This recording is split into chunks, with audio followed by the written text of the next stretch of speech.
to any decision passed by the ICC. It is not binding on us.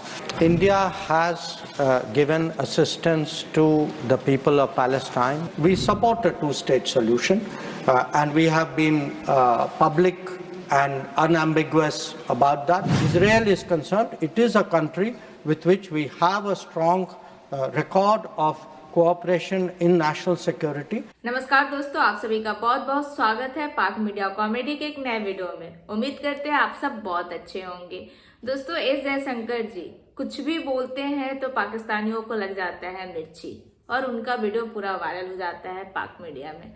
हुआ ये है कि उन्होंने पार्लियामेंट में खड़े होके खुला सपोर्ट किए हैं इजराइल का। उन्होंने कहा है कि जब हम लोगों का बुरा समय था कारगिल वॉर में इजराइल सपोर्ट किया था, वहीं आज इजराइल का भी सिचुएशन खराब है तो हम लोग पूरा सपोर्ट करेंगे। और वेपन्स वगैरह भी भारत से इजराइल ले रहा है। अब ये सब देखकर पाकिस्तानियों को हो गया है खूब जलन और पाक मीडिया को लग रहा है मिर्ची। तो आइए देखते हैं आज का ये वीडियो। तो भारत के minister for external affair doctor Jaishankar ने ये कहा है कि भारत इजराइल को असला बेचता रहेगा बिकॉज ये हमारे नेशनल इंटरेस्ट को सूट करता है। This is a message that has come from India. उन्होंने कहा कि ये हमारा नेशनल इंटरेस्ट है। Arms sales is a national interest to arms sales to Israel is a national interest of India. और हम डिफरेंट जगहों पे हम जयशंकर साहब ने कहा कि इजराइल हमारे साथ खड़ा रहा है, हम इजराइल के साथ खड़े रहेंगे। और ये जो एक्सपोर्ट्स की बात है ये हम डायरेक्टली हो इनडायरेक्टली हो इसकी कुछ भी हमें कीमत अदा करनी पड़े, but we will keep standing with Israel. ये है उनकी कमिटमेंट। और इसमें आप ये देखें ये बहुत सारे लोगों को ये भी है कि इंडिया के अंदर बहुत बड़ी मुस्लिम पॉपुलेशन है, लेकिन मुस्लिम पॉपुलेशन खामोश है क्योंकि ये इंडियन गवर्नमेंट का फैसला है कि हमने हर कीमत पे असला देना है इजराइल को। Multiple reasons. One, when India gives weapons to Israel it has multiple meanings. One meaning is कि इंडिया बेसिकली ये बता रहा है कि कश्मीर के हवाले से भी अगर कोई ऐसी मूवमेंट चलेगी तो हम उसको ऐसे ही डील करेंगे जैसे इजराइल गजा को डील करता है। इसका पहला मतलब ये है। So this is a message for Pakistan. This is a message for the Muslims within India. ये एक पॉइंट है। दूसरा पॉइंट इसमें बड़ा क्लियर है कि इजराइल के पास जितनी भी टेक डेवलपमेंट है, टेक एडवांसमेंट है, वो सारी की सारी जो है वो मौजूद है।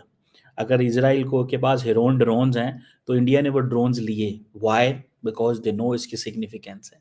इन ड्रोन्स की सिग्निफिकेंस मौजूद है। वो समझते हैं हमें ये ड्रोन्स चाहिए और हमें ये ड्रोन्स लेने चाहिए, हम लेंगे और इसका इस्तेमाल करेंगे।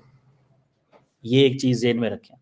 सो वो जो टेक चीज है वो भी। तीसरी इंपॉर्टेंट चीज ये है अमेरिका। इंडिया इस चीज को महसूस करता है कि अमेरिका और इजराइल के जितने करीब ताल्लुकात हैं, we want to stay on the side of the United States and we must not have this stand on these moral grounds कि नहीं जी वो तो हम अखलाकियात पे बात करेंगे तो ये तो वो कहते हैं ये अखलाकियात पे बात करना ये हमारा काम नहीं है। This is not our job, ये किसी और का काम होगा। सो अमेरिका इजराइल के टेक सपोर्ट कश्मीर के हवाले से। चौथा, the Israelis have told Indians how to look Kashmir from the lens the way the Israelis look from an Israeli lens to Gaza. उन्होंने उनका लेंस चेंज किया, ठीक है, कि आपको कैसे चीजों को करना चाहिए। देन माजी में भी ये बात रही और ये बात चली कि हमेशा और हमेशा एक बात चली। क्या चली? कि जो भी हो जैसे तैसे इजराइल और इंडिया का एक ताल्लुक रहा है that they need to eliminate Pakistan nuclear program. ये पाकिस्तान के अंदर इस बात के हवाले से ये एक बड़ी कंसिडर्ड ओपिनियन है। वाई? बिकॉज इजराइलीज ये समझते हैं कि जो पाकिस्तान का न्यूक्लियर प्रोग्राम है एंड मिसाइल प्रोग्राम है ये किसी वक्त भी इजराइल के खिलाफ इस्तेमाल हो सकता है। So there is only one country in the world which has that nuclear assets and Indians do understand कि इजराइल की ये जो वल्नरेबिलिटी है हमें इसको कैश करना चाहिए।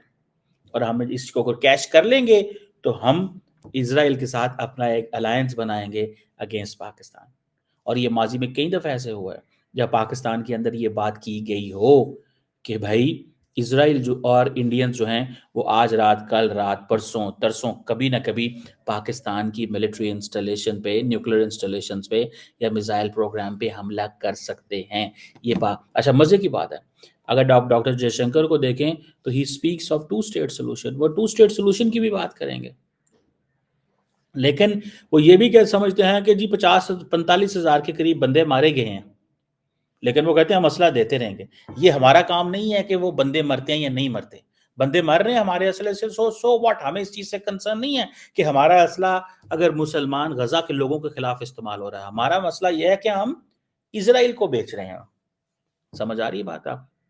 सो they are very clear, so we will keep selling these weapons to Israel and with these weapons where will they attack. देखें इंडिया को क्या एडवांटेज है, इंडिया अपनी आत्मनिर्भर भारत के एंगल से सोचता है। इंडिया ये नहीं सोच रहा कि ये असला कहाँ इस्तेमाल होता है। दिस इज कॉल्ड, ये एक रियलिस्ट अप्रोच है, रियलिज्म के एंगल से अप्रोच है। पहले अपनी फाइनेंशियल वायबिलिटी है, सेकंड अपनी एक्सपोर्ट को देखो, थर्ड अपना स्ट्रेटेजिक अलायंस बिल्ड करो, चौथा अपनी मार्केट को अपने आप की रेलिवेंट करो in the western world and in the western circles, बरतानिया, अमेरिका, इंग्लैंड, इन सर्कल्स के अंदर हमें इस लेंस से देखा जाए, we are on your side. So ये चीजें जो हैं व्हेन दे आर डिसाइडेड, तो देन आपको पता चल जाएगा कि भाई सारी की सारी स्टोरी क्या है। ठीक है जी, लोग कहते हैं जी एथिकली ठीक नहीं है, लीगली ठीक नहीं है। वो कहते हैं एथिक्स और लीगल क्या होता है, मुझे ये बताएं। ठीक है ना जी, एथिक और लीगल लीगैलिटी क्या होती है? ठीक है जी, ये किसने कहा है कि ये चीजें भी एग्जिस्ट करती हैं? ये किसने कहा है आपको? ठीक है, सो कोई बंदा इस चीज की परवाह नहीं करता। इंडिया के अंदर सुप्रीम कोर्ट के अंदर भी ये केस गया है और ये केस का फैसला उसमें ये हुआ है कि इंडिया जो supreme court can not halt arms sales to Israel, जो ये कॉन्फ्लिक्ट हो रहा है गजा के अंदर।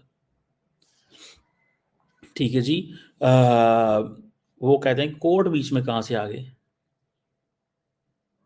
ठीक है जी, ये द क्वेश्चन रिमेन्स कि ये जो आर्म्स ट्रांसफर हुई है इजराइल को, वो कहते हैं जी इंटरनेशनल लॉ की वायलेशन है। कई लोगों ने ये कहा है कि ये इंटरनेशनल ह्यूमैनिटेरियन लॉ की वायलेशन है। पूरी दुनिया के अंदर इसमें 1949 का जिनेवा कन्वेंशन है एंड कस्टमरी इंटरनेशनल लॉ है कि तमाम जो स्टेट्स हैं दुनिया की, उनको इंटरनेशनल ह्यूमैनिटेरियन लॉ जो पार्टीज हैं उनको आर्म्ड कॉन्फ्लिक्ट के अंदर they should be very careful. अब फॉर एग्जांपल यूनाइटेड नेशंस ने ये कहा और यूएन एक्सपर्ट्स ने ये कहा कि कोई भी ऐसा वेपन्स, कोई ऐसा एम्यूनेशन जो इजराइल को जाए और गजा में इस्तेमाल हो, वो इंटरनेशनल ह्यूमैनिटेरियन लॉ की वायलेशन में है। सो ममालिक को रिफ्रेन करना है। So who cares international humanitarian law? जब आपको डॉलर्स मिल रहे हो, जब आपकी स्ट्रेटेजिक रेलेवेंस हो, जब आप स्ट्रेटेजिकली अलाइन कर रहे हो, आप उधर बैठ के ये कहेंगे कि जी हमें बड़ा वो जी हम जी ऐसे हैं, जो कौन भाई इंटरनेशनल लॉ की वैल्यू करेगा? तो ये था आज का वीडियो, और आज के वीडियो के बारे में आप क्या सोचते हैं अपनी राय कमेंट में जरूर दें। वीडियो अच्छा लगता है तो लाइक शेयर करिए, चैनल पर नए हैं तो चैनल सब्सक्राइब भी कर ले और बेल आइकॉन भी प्रेस करें ताकि लेटेस्ट वीडियो का नोटिफिकेशन आपको मिलता रहे। तो फिर आपसे मिलते हैं अगले वीडियो में, अपना ख्याल रखें। जय हिंद, जय भारत।